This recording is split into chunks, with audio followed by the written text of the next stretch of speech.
Simon Lacey, as a former vice president of and at Huawei Technologies, you know a thing or two about the digital revolution and the emphasis on digital and mobile.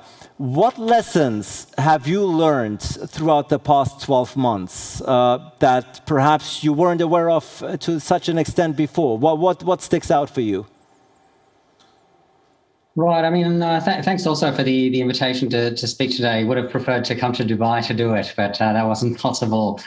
But look, I think you know, the last 12 months and the COVID-19 pandemic has just reinforced a number of trends that were already underway, and I think Gilles sort of referred to this in talking about you know, the Industrial Revolution 2.0, and so you know, we were already in the process of you know, increasingly working remotely and adopting digital solutions. But there was already, you know, there was some reluctance to really embrace that. I mean, when I worked at Huawei, we had to clock in at 8 o'clock every morning and clock out at 5:30 or 6.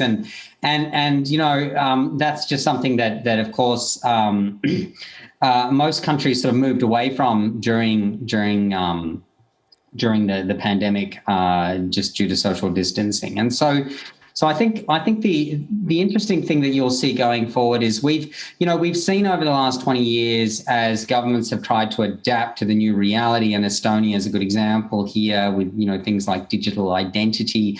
We've tried to adapt to this new reality with things like e-signatures, recognizing e-contracts, that sort of thing.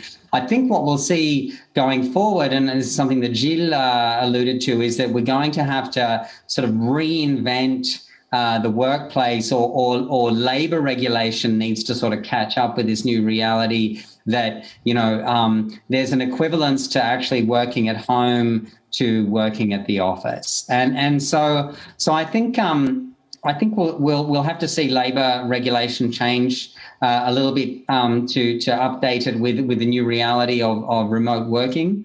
But I think you know, most people just really, I mean, a lot of people just really want to get back to the office as soon as they can, just because, you know, your productivity does tend. I mean, I've seen this, and there's been evidence of you know, the productivity decline. When you're at home and when the kids are at home and everyone's stuck at home, there is a loss in productivity. And, you know, yes, we can be a little bit more productive in some cases if we're working from home, but in general, I think people do want to be able to get back to the office, but people want to have the choice of when they work at the office and when they work at home. And so I think that's what we'll see going forward, is more choice.